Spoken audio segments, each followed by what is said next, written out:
We're seconds from collapse.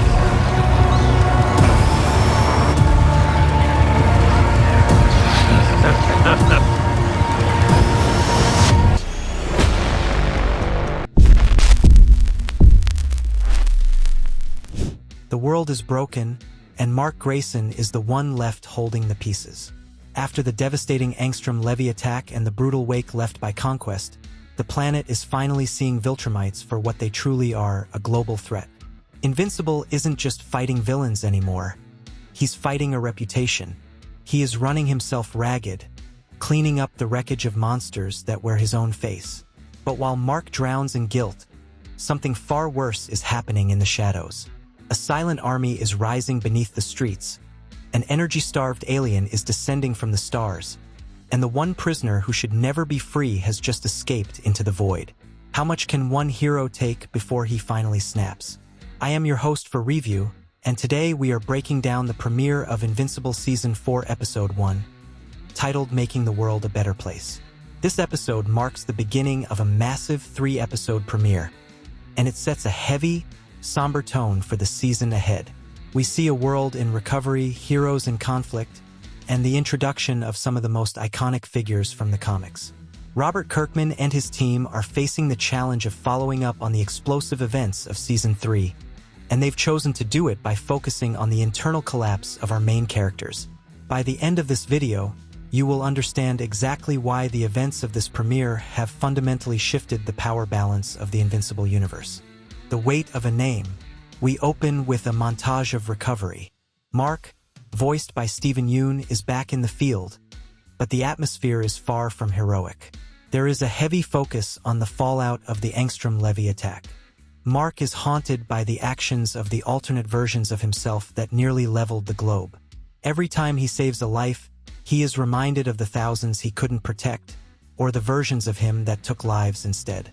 Oliver, also known as Kid-Omni Man, voiced by Christian Convery, is right there beside him, but the tension between the brothers is palpable. Oliver jokes about their mother, Debbie, played by Sandra Oh, but Mark can't find the humor. He is running on fumes, driven by a guilt that Cecil Stedman is more than happy to utilize for the GDA. Will Mark ever be able to separate his identity from the monsters he shares a bloodline with? A new kind of threat. While Mark is dealing with his internal demons, a new physical threat emerges in the form of Dinosaurus, voiced by Matthew Rhys. This isn't your typical mindless monster. During their first encounter, Dinosaurus actually bites through the cast on Invincible's arm, only to reveal that Mark has already healed underneath the robot plating. The fight takes a bizarre turn when the creature reverts into a terrified man who claims he has no control over the beast within. This moment highlights the core theme of the episode, the struggle for control. Mark is hesitant to let him go, but before he can make a move, the Guardians of the Globe arrive. This new dynamic between Mark and the Reform team shows just how much the hierarchy has changed since the war. The fragile state of Eve. Adam Eve, voiced by Gillian Jacobs, is attempting to move forward, but her foundations are crumbling.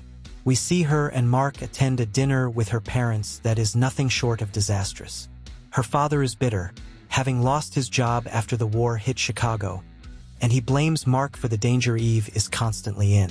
He points out a chilling fact. The only times Eve has nearly died were because of her association with Mark. Inside the house, her mother adds to the pressure, questioning if Mark is truly the right partner. The most concerning moment, however, happens in the kitchen. As Eve tries to make coffee, the cup melts in the sink.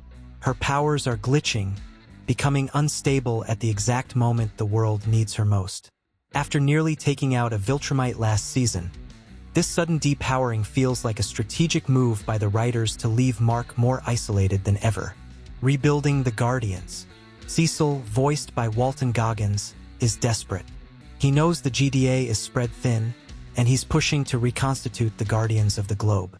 Rex, Monster Girl, Bulletproof, Shapesmith, Britt, and Black Samson all agree to return, but the trust is gone.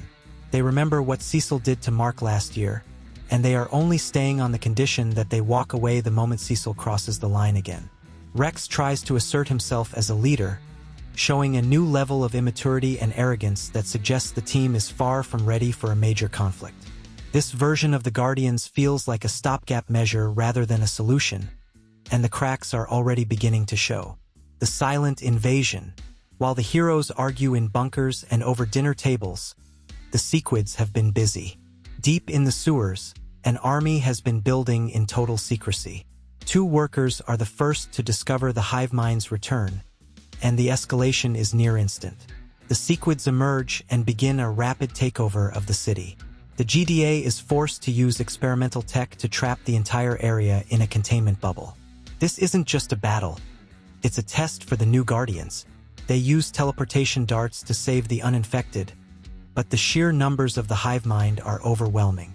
It's a chaotic, claustrophobic sequence that serves as a grim reminder that while Mark was looking at the stars, the real danger was beneath his feet. If this kind of Invincible story breakdown and character analysis is what you come here for, subscribing takes 2 seconds, and it means a lot to the channel. We've got a lot of Season 4 to cover, and you won't want to miss the deep dives into the episodes ahead. The Energy Thief. As if a hive mind invasion wasn't enough, a new alien named Universa, voiced by Denai Gurira, arrives on Earth. She isn't here for conquest in the traditional sense. She's here for survival. Her home planet is dying from a lack of energy, and she sees Earth's power plants as her only hope. She attacks a facility in a Chicago suburb, using her staff to siphon electricity and overload the circuits. Mark and Eve are forced to intervene, leading to a high-stakes battle at the power plant. This fight is particularly revealing for Eve, whose powers fail her mid-combat, causing her constructs to vanish. It's only through Mark's distraction that Eve is able to land a finishing blow, but the victory is hollow. The realization that Eve is losing her abilities is a ticking time bomb for the couple. Mark's breaking point. The Sequid battle reaches its climax when Mark finds the final infested human.